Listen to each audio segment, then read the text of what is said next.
Hey, link in the description for the deck list. I'll also put the deck list up on the screen for anyone that just wants to take it and leave. The deck is not my original idea. This is actually an idea done by, I believe, Jellyped on Dreamborn. I don't know how far the origins go back for this deck list. Other people have probably tried it, and I'm just going to say it's a cool list. Fun list as well, and I really enjoyed it with my testing games on Pixelborn. I have done some changes to suit my playstyle, but I can't fault it. It's fun, it's good.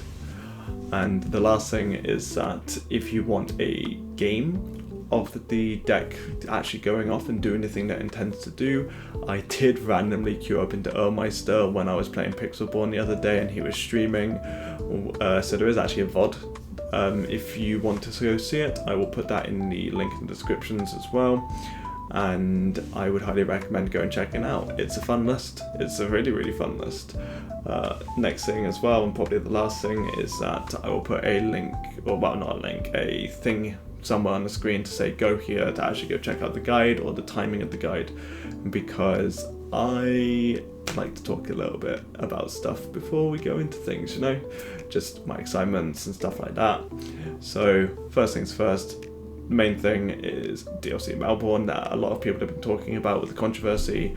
First thing to talk about though is congratulations to the winner of the Melbourne. I unfortunately cannot pronounce your name because I am really bad with pronunciations, so well done.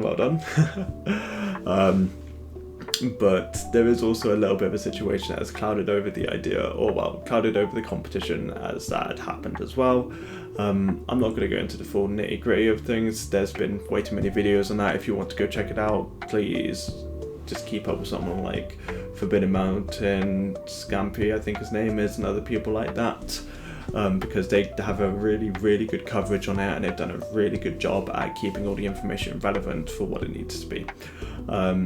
My 2 cents of the whole situation is not really based on the situation that's happened. It is based on the reaction of people, which is pretty much try not to just send harassment and such to the individuals. Everything has happened, it has all been sorted out officially, and things have now been altered and changed respectively. And even if it has been cleared and such, I don't think the idea of sending death threats to an individual based on this is really warranted by any standards, and I would highly recommend not doing it. Be a bit more mature, and let's, you know, remain grown up in these kind of situations and think about other people. Other things as well, moving on from that situation, we're on the horizons of set 7 reveals. I'm very excited for that. I am really enjoying the idea of dual colours. I'm hoping that they will make it that you can play it in any single colour, instead of it being locked to just the 2 colours that the card is. But I can also see it, and reasonably see it, being that way for deck building purposes, and the fact that Lorcana is originally advertised a bit more towards a younger audience, so it makes it easier for them to understand as well.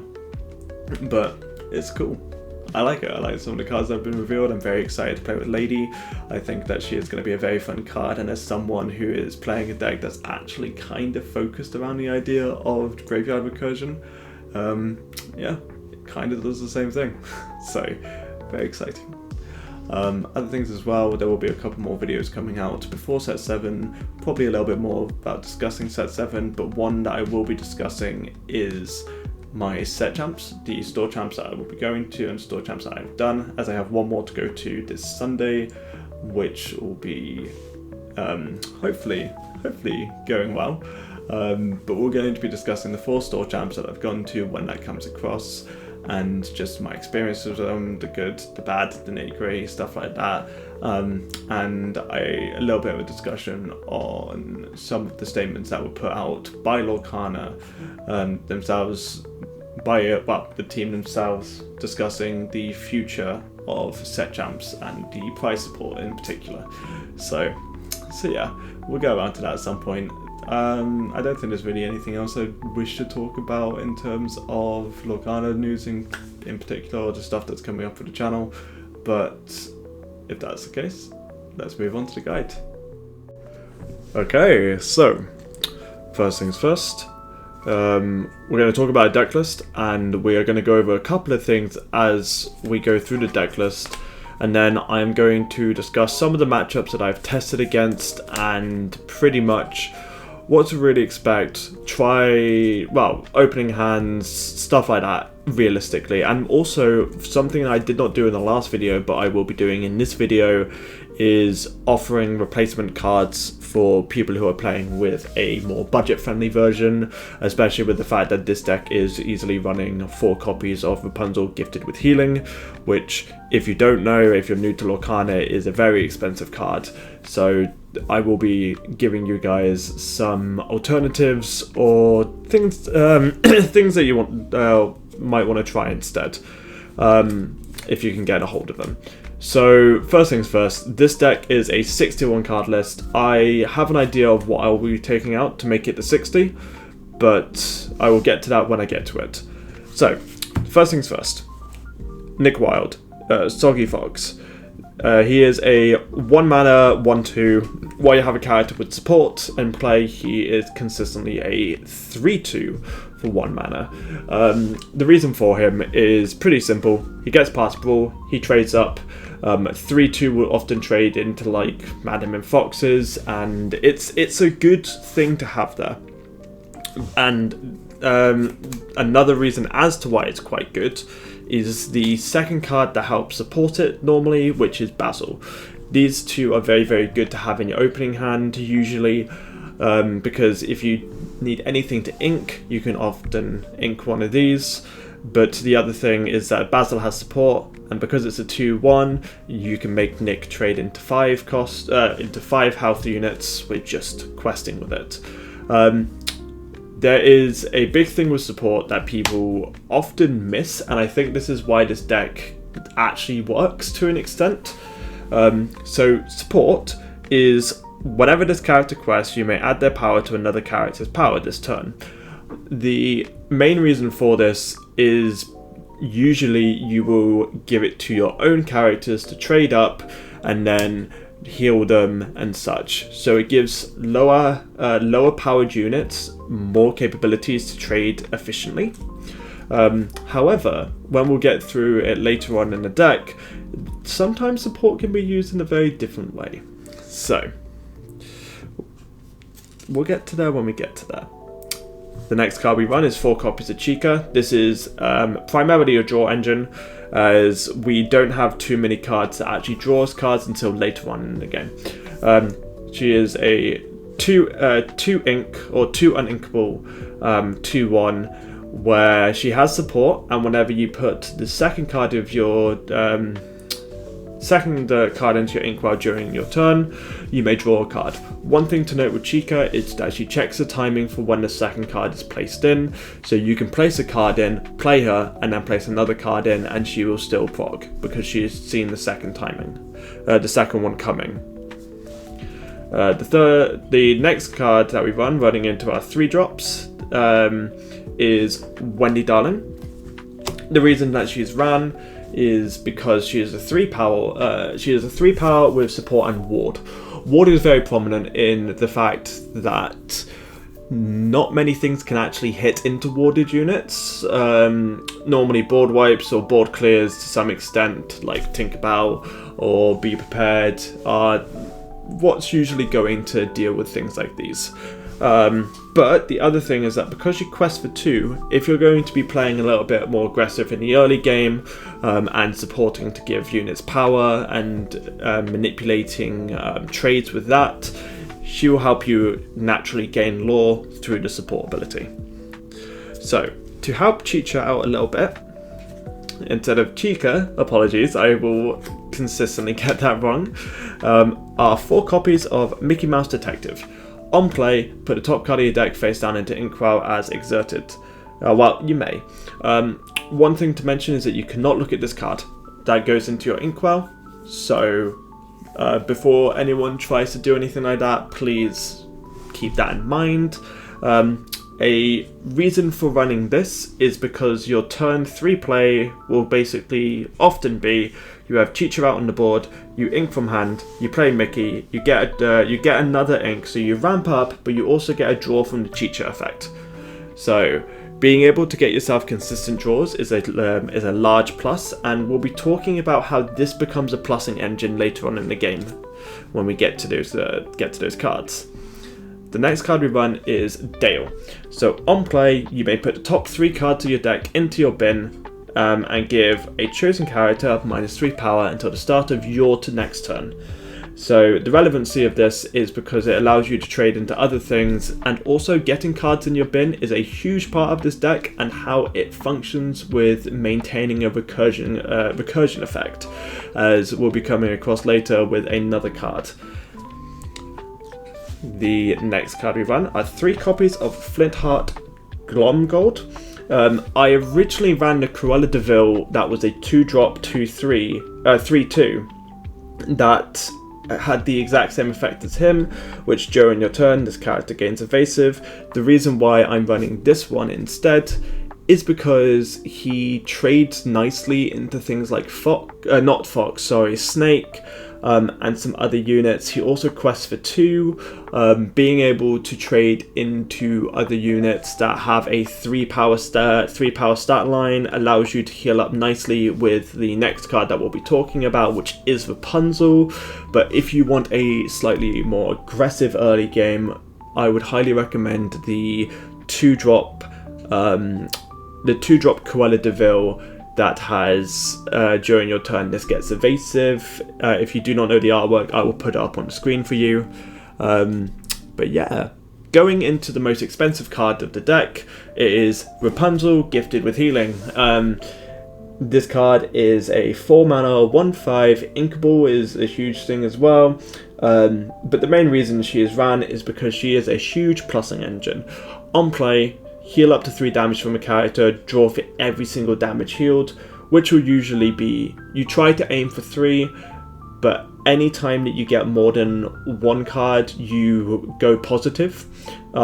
If you're unfamiliar with the idea of value and how to keep value in a card game, if Rapunzel heals 1 damage, you have basically done a net. You haven't actually plussed, you have kept on the same amount because she has drawn yourself 1 card. But if you were to draw 2 or more cards, she has plussed as she has given you an additional card in hand. A very similar thing is with Chicha. The longer Chicha is around on the board, the more value she eventually gets throughout the game, depending on how many cards you have drawn. If she draws 1, she is drawn for herself pretty much. But every single time you draw an additional card, you end up getting more value out of that card. And talking about another way of drawing the cards from Chicha, is Donald Duck. He is just a Mickey Mouse effect. He is this card's effect, but on a 3/4 body for 5 ink. So sometimes what you can do is you can turn 3, play Mickey Mouse, turn 4, ink something, play Donald, get another card draw. The reason I'm running this is to just get some more mana, get some more ramp going in. It's very effective, especially for what the rest of the deck wants to do. I was trying out some other cards as well instead of this, like the Bow Legendary. That is fine. The biggest problem with the Bow Legendary is that she dies to Brawl quite easily, and also she has to ink cards that are inkable from hand. With a deck that is running, I want to say, if I recall correctly, 18 uninkables, it's not often that you're going to get this to happen, but that is an alternative if you do have the card. An alternative for Rapunzel, for the people that do not want to spend about $200 or £150, something along those lines, because of how expensive she is, you also have the card Julieta Madrigal. She is a 3-mana 1/4, from what I remember. Only quests for 1, but you can heal up to 2 damage, and if you heal, you draw a card.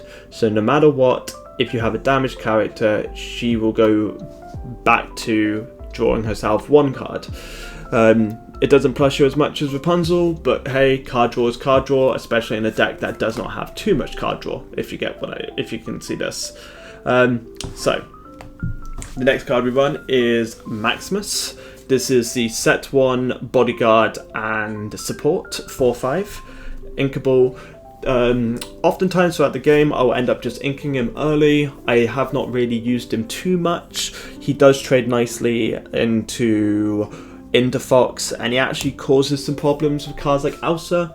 So it's a good thing to definitely use. I don't believe I would ever run him as a 4 of, because he's a card that I'm not really valuing as much as other people probably expect. But he is a very good card to have, especially with the fact that the 4 power is very relevant for certain matchups that have 1 power units like Hiram Flavisham and sometimes Tippo. The main reason for that is one thing that people don't utilize the idea of support about is that support can also be used onto your opponent characters. Because it's a chosen character, you can choose your opponent's characters. So you might be wondering, why do you want to choose them? Well, there's a few reasons for it. If you were to choose a 2 power unit with, let's say, Wendy or Chicha, and you were then to reduce them down and trade into it, you'd often get around about 3 damage on a character that you have swung with, so you'd be able to get as much potential from Rapunzel as possible. The main reason for it is pretty much for those kind of scenarios though, is to plus yourself, but you do have to work out the maths. So have fun, guys, for that. But the actual main reason we run it is because of 2 cards in the deck. One of them I will get to later, but the first one being the Minnie Mouse Musketeer Champion. She is a 5 mana uninkable 1/5 bodyguard, but the main reason you play her is when you play her, you can banish a chosen opposing character with 5 power or more. So sometimes you'll just go, okay, I'll play Maximus, then quest with Maximus, give one of your characters +4 power, and then kill it with the Minnie Mouse. She's also really, really good with taking out threats like Tamatoa and stuff like that, really. And being able to give your opponent's characters some power and then kill them with this effect is very, very nice and very, very spicy, I will say that. Especially when I started trying this deck and realizing, oh, this is a really cool interaction, and it's a nice way to get a board wipe, to get some of the board leaving, especially in the slower matchups. So because we are running the 1-drop Basil, we're also running the 6-drop Basil. He is a 6 mana 3/4 quest for 3, which is a very, very big thing. He shifts for 5, and when you use him to shift, you get to draw 2 cards. It's basically a plus in some regard, as Basil will essentially, if you shift him, draw you the same amount of cards as playing Basil on Basil, right? Because 1 for this, 1 for this. But if you can keep Basil around on the board for a long time or extended periods of time, it does give you that positive of continuously gaining lore, maybe sometimes clearing some of your opponent's board and other things like that, which is a huge win. The next card I've been running, and I don't know if I would run more than 2, I might change this to a one-off, is Wreck-It Ralph. Admirable Underpants. So the card itself is a 7-drop 6/7. When you play it, you can return a character from your bin to your hand. If it's a princess character, you gain 2 lore. The 2 lore does come relevant at some point, but the problem with this deck is you only run 1 princess, which is Rapunzel. A reason for this is to essentially run 2 more copies of pretty much any card that you're wanting to use in this deck, which does gain quite a lot of ink quite quickly. Being able to use this to get as a recursion process for other cards is a big thing, and we will get to that in a little bit. The next card we run is 3 copies of Surfer Stitch. or Carefree Surfer Stitch. This is an old legendary from set 1. It's a 7 mana 4/8. On the turn that he's played, if you have 2 or more characters, you can draw 2 cards. So the idea for him is pretty simple. You +1. Every single time you play him, you're aiming to +1. Sometimes it's to be aggressive, sometimes it's to force certain trades. So, and also a 4/8 is quite hard to deal with.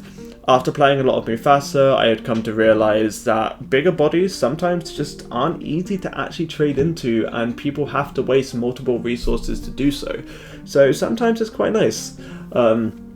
But oftentimes you are going to be looking at using him to gain you some sort of plus. Don't be surprised if in the early game you just ink him, because he will not be relevant until much later. So if you do get him in your opening hand, don't be afraid to ink him. The last character that we play, or the last characters, quote unquote, we play, from what I remember, is Chip and Dale Recovery Rangers.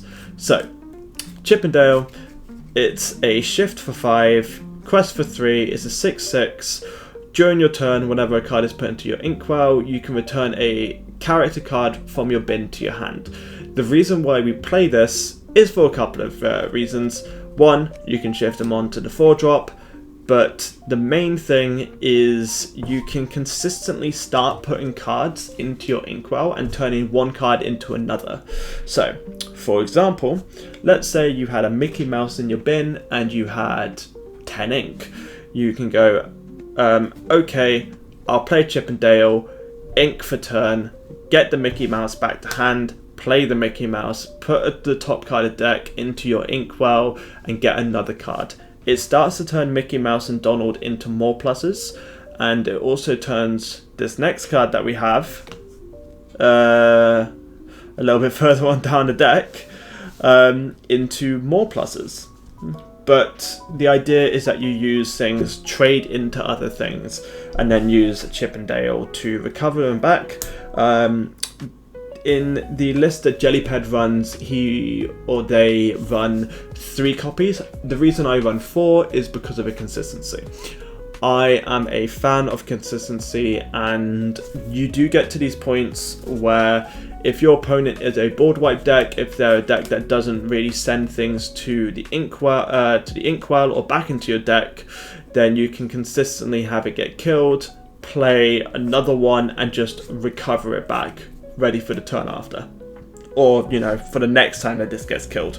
Eventually, when you get 2 copies down, it turns into a plus for each, because you'll put 1 into inkwell, start getting 2, and the second that this goes past 1 card from bin into your hand, then you're essentially plussing. So it is a deck that consistently tries to use this and the Cheater engine to draw yourself more cards, give yourself more ink, and try and deal with the board by using support, or keep flooding the board back up later on in the game. We do run 4 actions in this deck, very similar to the Minnie Mouse. We also run World's Greatest Criminal Mind. It's pretty much the exact same effect as Minnie for the most part. The things, however, is that it can be played for free, and it can also banish any character that is 5 power or more. The reason why we run this sometimes is because it's okay to support, give Mickey Mouse +4 power if we have 2 Cheaters out, swing Mickey Mouse into a lower damaged unit, kill it, and then sing this to put Minnie Mouse into bin, recur it back from the effects of Chip and Dale, and then play it down to get another plussing from Chip and Dale or Cheater, giving you an additional card in hand. So it is another line that you can go down if you get to those points. The next card that we run, and this is a card that I'm considering just taking out of the deck, is the Scepter of Arendelle. It is a 1-drop item. You can rest it to give a character support, so you can use it to utilize other cards as well, like the Mini and the World's Greatest Criminal Mind.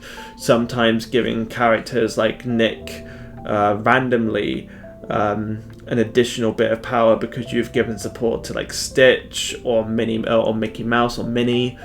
So do keep that in mind. If you want to try a different card out, you can always try out Rapunzel's Tower. Rapunzel's Tower was surprisingly quite solid in the testing that I had used it for. It would become relevant because it would allow a lot of these one health units to live for a bit longer, and also allow you to heal with Rapunzel. So that is the 2-drop location, I want to say from set 4, so in Amber. So that is a flexible spot. You can take this out if you want to go down to 60 for more consistency. You can keep it in the deck if you feel like that's the case, or try out some other cards. The last card that we ran that was taken out of Jellybee's list actually is Fishbone Quill. The reason why we run it, it's pretty simple. 18 unlinkables, you get to allow them to pretty much ink what you want. On top of this will turn cards into other cards. So what I mean by that is, let's say you had a Basil in your hand or a Nick in your hand, and you've already inked for turn, and you had a more valuable card in your bin, i.e. Rapunzel. You can always use Fishbone Quill to exchange that Nick into a Rapunzel and have the chance to potentially play it. Yes, so this deck focuses quite heavily on this idea of understanding good trades, as well as being able to be quite spontaneous with how much it can bring back its board. In the game against Earlmeister, I ended up on somewhere about 21 ink, and it turned into, if he would board wipe me, I would just bring back about 3 to 4 units really easily. So always keep that in mind. What we will do in a moment is we will talk about pretty much opening hands and how to play around certain cards. So let's get on to that. So you might be wondering, what are the cards that you kind of want to look out for your initial opening hand, if possible? The main ones being Nick Wilde, Basil, Chicha, and Mickey Mouse. These are pretty much your bog standard. If you do not know what you're playing against, having these 4 in hand are always pretty good recommendations just to start off with. You can also go away with something that's inkable, so for example a Flintheart, the Surfer Stitch, or Maximus are solid turn 1 inks. If you want to keep them in hand, or go for them as well. The reason for these is that it's a pretty nice curve. You have your turn 1 play, turn 2 play, turn 3 play as well, and it gives you a good enough idea of what your opponent will probably be playing at that time, so you can decide on how you want to change your gameplay. If you're playing against Ruby Amethyst, you can look at trying to go in for Dale, where you can cause the Flynn to have issues because you can make their Sisus or their Madam Mim Foxes have less power than the Dale on the turn that is played and the turn after that is played, so they can't get the power from it, so they can't get the lore from that Flynn. The other one as well being Wendy, where what you can do is you can support and either play Minnie Mouse on turn 5 or turn 4 maybe sometimes, depending on the line that you've gone for, and then giving Greatest Criminal minding them, so they do die as well. But these are your pretty bog standard kind of cards that you are looking out for. You do at some point want to try and get in for the Chip and Dale, so if you know that you're playing a matchup that can easily get rid of Chicha, so cards like Brawl or Steel matchups, you can always get rid of her in the attempts to look for Dale, Chip and Dale, the 8-drop, and try and slowly pivot into that gameplay where you can let some of your characters die, play this, and start recycling your hand back in. Or you can look at doing the play of essentially sandbagging your early game draws and hard committing to trying to get that ramp to go up to Chip and Dale quite early on in the game. but I feel that that is better for the slower matchups, for when you're playing against stuff like Ruby Sapphire. There aren't really many other matches that you're really going to look for a diversity of what you'd exactly need from the get-go, because this is usually what you'd be seeing, or usually what well, the cards that you want to be looking out for when going for those when going for the early game in this deck either way. You can always look for Fishbone Quill as well, as it gives you an alternative, especially if you're running more uninkable cards, or, well, with a deck that is running 18 uninkables, it's a pretty solid shout. So, talking about the decks that you're going to likely be seeing, you'll likely be seeing stuff like Ruby Amethyst, Ruby Sapphire, Emerald Amethyst, and sometimes some Amethyst Steel and Amber Steel. The main things that you want to take up with these matchups in particular, from what I've noticed, is with Ruby Amethyst, you can force to kill their characters via good trades, or making it that their characters are lower powered and forcing the Flynn to essentially turn off for a few turns. The main thing with it is try to make sure that you can either kill the bigger units, or you can make it that they are delayed for a while. One thing with them, and it's also going to be the same with Ruby Sapphire, is that those kind of decks, when they use Be Prepared, you are kind of laughing a little bit, as your deck doesn't really care too much about board wipes. The main thing that it cares about is if your opponent were to do something like Let It Go, or a Hades, sending your stuff into your Inkwell, as you cannot get that back to your hand without running cards like Mufasa, which is still a random chance of getting it to happen, so just be wary of those. Other little tips as well for other matchups. So for the more aggressive matchups, you want to look at going for lower curve. What we mean by curve is looking for your 1-drops and 2-drops more than your 5-drops or 6-drops, as those cards will help you sustain in the early game against these kind of matchups as you slowly build up your board and start drawing more and more cards. The other cards that you probably want to look for in terms of an opening hand for those ones as well are just character cards for the most part. Sometimes the 3-stat, just good stats are good, and a nick into a Basil or nick into a Chicha really does help provide with a lot of damage output, especially across the board. Being able to kill multiple things at once is really, really good and very, very handy. Just make sure that you are timing your things correct. If you are wanting to draw a card from a Chicha and you are thinking about also swinging in with her, make sure that you play your ramp before you swing in with her, so you can draw the additional card to keep yourself on more card draw, pretty much. Outside of that, I don't think there's really too much else I can say about the deck. The main things I've already said is just practice it, give it a go, see how you feel about it.